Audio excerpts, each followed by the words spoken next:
Buenas tardes, de nuevo con ustedes en programa Calle Libertad, y hoy vamos a hablar de patrimonio de Cádiz, que es mucho y muy bueno, y hemos traído un magnífico especialista, en este caso, es especialista en muchos temas, ¿no? Pero en este caso vamos a hablar un poco del proyecto de Cádiz Ilustrada sobre las murallas de Cádiz, que él ha sido el responsable de realizarlo. Se llama Miguel García Díaz. Es muchas cosas que luego comentaremos, pero sobre todo es militar, ha sido militar y es militar y es historiador. Miguel, te agradezco muchísimo que hayas venido al programa. Gracias a ti, Rafael, por invitarme. Además, somos viejos compañeros del Columela. Del Instituto Columela. Aunque en cursos diferentes, pues tú ibas por delante mía, pero... Es verdad, lo hemos recordado. Pero somos antiguos alumnos del Instituto Columela.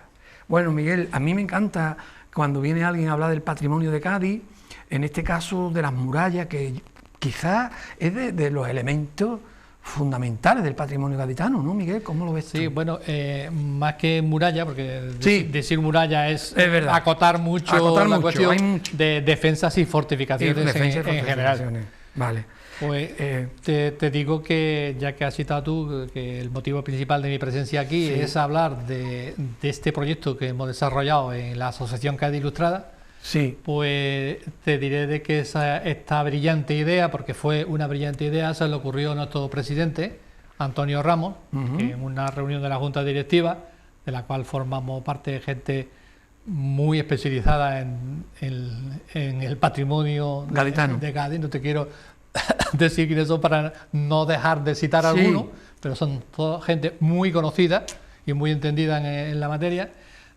Y entonces ideó el proyecto Ilustrando a Cádiz.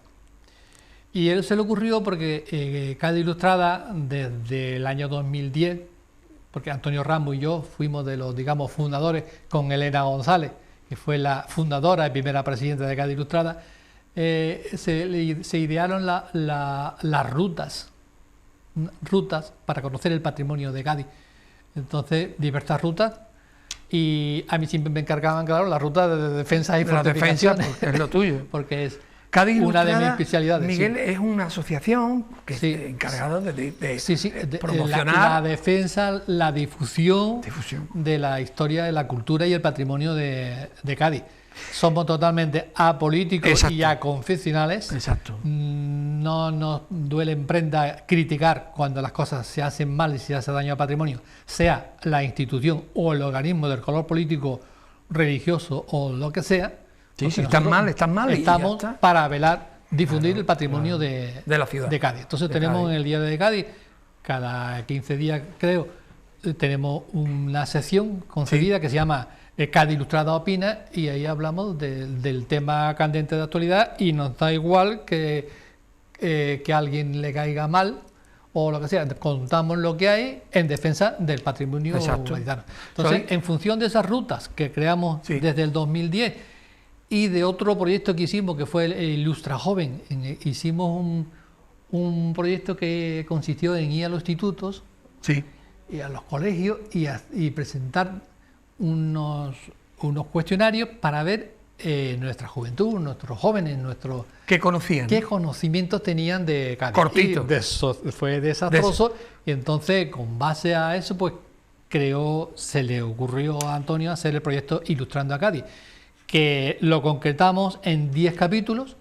Cada uno de ellos toca un tema diferente de la cultura y el patrimonio de Cádiz. Lo mismo hablamos de la pintura, que de la defensa, que del Cádiz constitucional, que de los teatros antiguos de Cádiz, de lo que sea. 10 temas de la arqueología, 10 temas diferentes.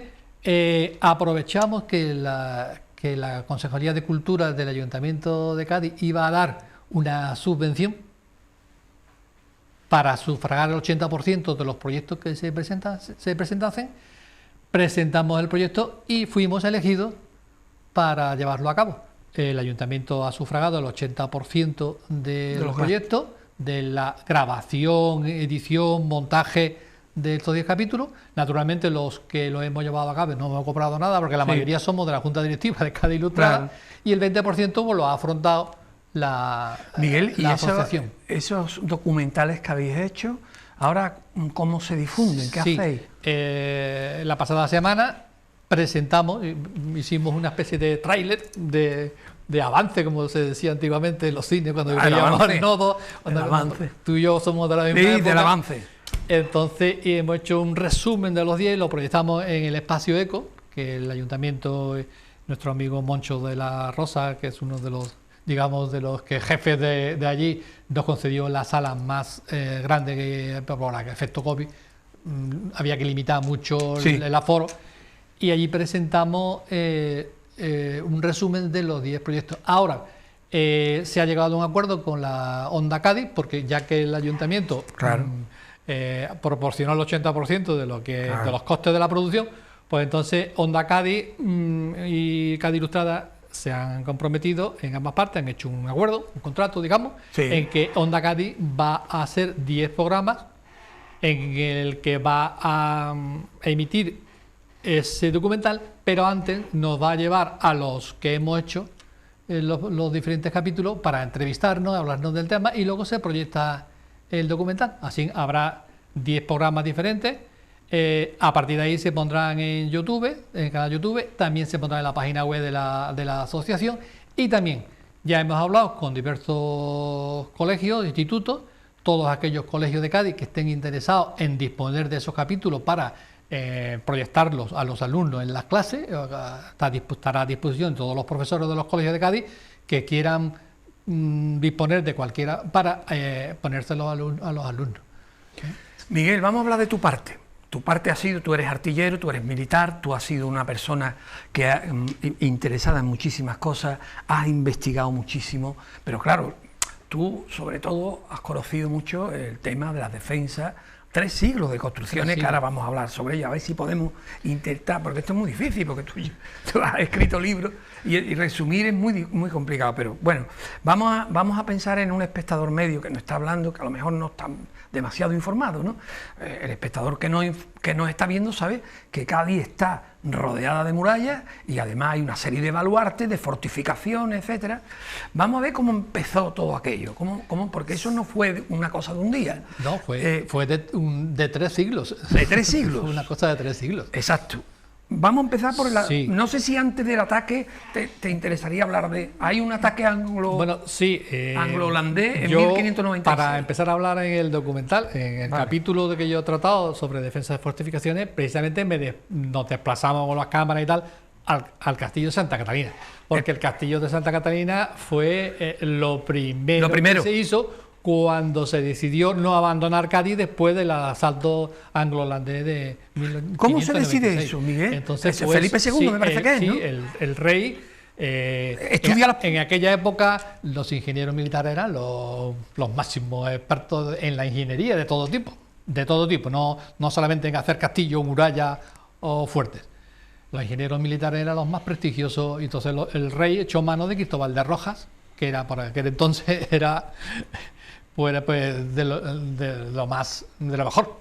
Y entonces le dijo a Cristóbal Rojas que ya que se había decidido no abandonar Cádiz, que Cádiz había quedado saqueada prácticamente, no abandonar Cádiz, sino mantener la población en Cádiz y reconstruir Cádiz y tratar de que a partir de entonces tuviese las defensas necesarias para que si otra vez o los anglo-holandeses o los que fuesen, o los piratas, lo que fuera, nos atacasen, no pudieran. Cádiz estuviese preparada con una defensa. Entonces, y llegó a ser inexpugnable, ¿no, Miguel? Totalmente. Gracias a eso aquí se pudo trasladar en 1710 la Casa de Contratación de India, que significó, como bien sabemos todos, que Cádiz obtuviese o alcanzase su siglo de oro, porque el comercio, al sentirse seguro en una ciudad considerada inexpugnable, con un puerto inexpugnable, una entrada a la bahía inexpugnable, creció de manera... ¿Dónde estaba la Casa de Contratación, Miguel? Pues mira, hay sus controversias al respecto. Nadie se atreve a decir un sitio seguro. Un sitio seguro, que si lo que hoy es la Plaza San Agustín, eso es lo que yo tenía. ¿No? Sí, pero no tenemos... No hay con certeza ningún documento, porque yo si no tengo un documento no afirmo nada. No vamos a especular. Bueno, pero se empezó por el castillo Santa Catalina. De la lista que le presentó al rey, Cristóbal de Rojo le puso en primer lugar Castillo de Santa Catalina. Pero lo curioso fue que la población de Cádiz, el cabildo, digamos, municipal, no estuvo de acuerdo con esa elección. No me digas, es no una sabía. cosa desconocida, sí. Nada más empezar la obra, el pueblo de Cádiz, el cabildo de Cádiz, mandó un escrito al rey diciendo de que no consideraba necesario el gastar ese dinero en el castillo de Santa Catalina, que lo principal era dotar a la ciudad de un amurallamiento, de una muralla en su sitio más sensible, ¿no? Y no gastarse ese dinero en el castillo de Santa Catalina.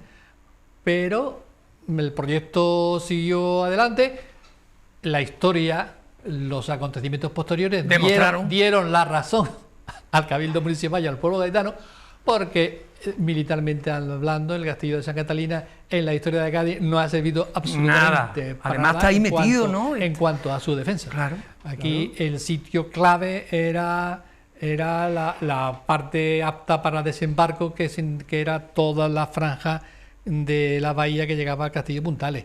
Y en Cádiz el punto principal fue Puntales. Por eso fue atacado múltiples veces, reconstruido, atacado y reconstruido, porque Puntales era el verdadero punto. Puntales y todas las defensas y fortificaciones que se hicieron desde lo que hoy conocemos como las puertas de tierra hasta... Claro, era la parte más sensible. Sí, porque era una parte de playas, claro, donde porque el enemigo podía desembarcar. Era, de hecho, claro, el campo del sur era un tajo. Un tajo, era un acantilado. Eso era una parte que por sí sola no necesitaba defensa. Claro, claro. Pero la parte de toda la parte de playas arenosas, hoy no la conocemos porque está la barriada de la Paz, todo eso, pero los corrales, eso era una zona muy apta para desembarco. Por eso se hizo la batería del Romano, la primera guada, la segunda guada, Vitoria, Puntales, Furia, Venganza, Sierpe. Ese era el verdadero punto clave que había que defender. Catalina nunca fue aprovechado. De San Sebastián hecho, que en 1769 lo convirtieron en prisión militar. Prisión, claro, porque no tenía utilidad militar. Pero San Sebastián sí, ¿no, Miguel? San Sebastián. Sí, San Sebastián. El castillo de San Sebastián se hizo en 1713, digamos, para encerrar lo que era defender ambos lados de la ensenada de Santa Catalina, lo que es la playa de la Caleta. Y, hombre, militarmente sí, porque incluso hasta 1936 tuvo su uso. Y los viejos y vetustos cañones que por entonces estaban allí, que eran ya cañones viejos del siglo anterior, pero ahuyentaron buques de la escuadra republicana que vinieron a bombardear Cádiz, disparando, por los ahuyentaron y sirvieron. O sea, sirvieron. En el campo del sur, por ejemplo, yo te hago preguntas elementales, Miguel, que se puede plantear el espectador medio. Ahora hay unos bloques, pero esos bloques son relativamente recientes. Sí, muy recientes. ¿Qué pasó ahí con...? Ahí yo en mis rutas para conocer las defensas de Cádiz, como hay tanto que contar, pues por ejemplo la limito desde Puerta de Tierra a San Sebastián, por ejemplo, ¿no? Porque no puedo, en una tarde no me da tiempo contar. No puede. Entonces, pues cuento interesantísima historia de los sucesivos proyectos que los ingenieros militares idearon e intentaron hacer para evitar el continuado derrumbe de las murallas que pusieron en ocasiones en peligro la catedral, la catedral vieja, la catedral nueva. El agua llegaba, los socavones. De hecho, hay fotos donde se ve que hay una debajo del campo del sur, donde vamos con los coches, por del colegio de Mirandilla para allá. Sí. Hay fotos donde se ve, cuando hubo derrumbe, que hay dos murallas. Hay dos murallas, una y otra. Y eso fue una preocupación constante, tanto del Cabildo de Catedral como municipal, en restaurar una y otra vez, porque cada vez que había un vendaval se destruía toda la muralla y hubo montones de proyectos, a cual más costoso y más inútil, hasta que se encontró el sistema de los bloques. Pero vamos, el sistema de playas artificiales, vamos, es una historia curiosísima que yo la cuento a los que vienen conmigo. Afea mucho, pero es que no hay más remedio. O sea, sí. Es que si no... Sí, ha sido un remedio eficaz. Totalmente. San Lorenzo del Puntal. Sí, esto no lo conocen muchos gaditanos. Sí, ¿verdad, sí, Miguel? Hombre, sobre todo porque cuando nosotros, Cádiz Ilustrada hay muchas asociaciones de patrimonio que me tienen a mí como el encargado de enseñarle a los alumnos, de los que hacen los cursillos. Y claro, es que Puntales todavía es militar, es de la Marina. Entonces, el acceso a Puntales para la persona normal pues no es fácil. Entonces, cuando hay una visita de estas, pues la asociación que me pide, o el ente cultural que me pide que yo le enseñe Puntales, tiene que solicitar los permisos de una cuenta controlada, un control de la entrada. Entonces, es poco conocido, al igual que pasa con el fuerte de Cortadura. Sigue siendo una residencia militar que tampoco se puede acceder libremente, y esos baluartes o castillos o fuertes que todavía están en manos militares son poco conocidos por la gente.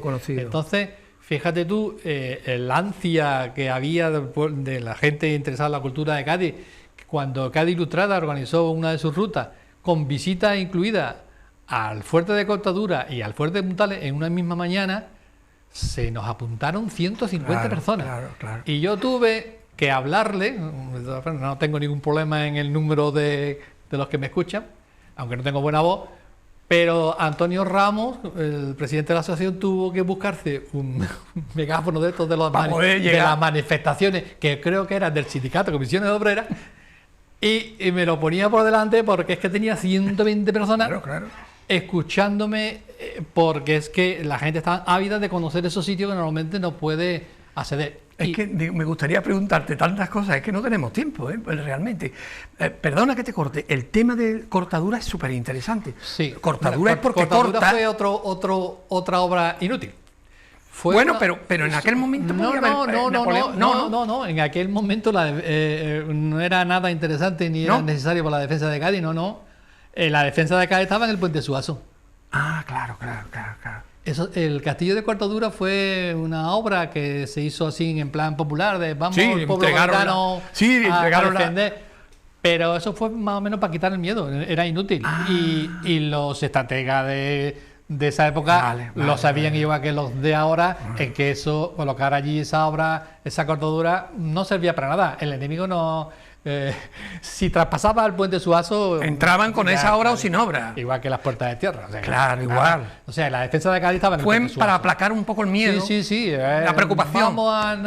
Y de hecho tampoco sirvió para nada. Hay una historia curiosa de la escasa utilización del castillo del fuerte de Cortadura, pero fue contra propias fuerzas amigas. Había en las tropas que nos ayudaron a combatir a Napoleón, tú sabes que los ingleses no por cariño hacia nosotros, sino por sus intereses, pues colaboraron con nosotros, pero también otras fuerzas, incluidas las polacas, curiosamente, y que había unidades polacas que ayudaron a los españoles, y una de esas unidades polacas la mandaron para Cádiz. El pueblo gaditano se creían que eran gente de Napoleón y los atacaron cuando venían para Cádiz, los pobres, y le pegaron una paliza. Le llamaban los polacros, el pueblo gaditano le llamaban los polacros, y le pegaron una paliza a los polacros, los pobres que venían aquí ayudando. Y fíjate tú qué poquito sirvió Cortadura para nada. Miguel, otra cosa súper interesante que muchos gaditanos no conocen. Lo que tenemos hoy de la Puerta de Tierra es lo que queda de una serie de murallas que se llamaban los glacis. ¿Puedes explicarnos un poquillo todo eso? Lo interesante de la escuela de Mariamó. Sí, lo que había primitivamente ahí era un muro de tierra, que cuando soplaba el viento se iba acumulando, y eso era muy fácil de pasar. Por eso se decidió, ya en la época en que ya la arquitectura militar se había desarrollado, ya había una serie de ingenieros militares que protagonizaron un sistema de defensa, que sí, Borbón y de compañía. Entonces ya pues se quiso hacer una cosa seria y se hizo pues el frente de tierra. Entonces pues se hicieron ya existían el baluarte de la izquierda y de la derecha del San Roque, Santa Elena y San Roque. Ya existía, porque ya estaba ahí. Una de las primeras defensas que se hizo fue la batalla del Matadero, o sea que ya en los extremos había ya ciertas defensas, pero ya lo que se hizo fue hacer el cerramiento total. Y claro, el sistema defensivo de la época pues exigía delante de las murallas pues una otra serie de edificaciones que tiene cada una su nombre, ¿no? Sí. Y que todo el conjunto pues hacía un sistema defensivo prácticamente inexpugnable, porque es que además por debajo de ese sistema defensivo había contraminas y minas. El enemigo, eso estaba hecho de forma de que estaba en pendiente, de ahí que todavía si andamos por las puertas de tierra, el andante ve una cierta inclinación. Esto se hacía para que el enemigo le fuera dificultoso, y además debajo suya se podían poner minas para que explotasen a los pies de eso. Y luego ya, como había contraguardia, había muchas defensas unas tras demás, todo estudiado perfectamente. No solamente estaban las murallas, sino estaban también las contraguardias, los rebellines, las contraguardias. Eso estaba perfectamente estudiado. Total. ¿Y las cuevas de Mariamoco, entonces, Miguel? Esos son partes de las contraminas, porque desde la playa, desde un lado hasta otro, eso estaba todo minado con minas contaminadas, de las cuales yo he visitado algunas que se pueden visitar. De hecho, en la calle Acacia, en un garaje, es visitable, sí, parte de las minas y contaminadas, otras muchísimas.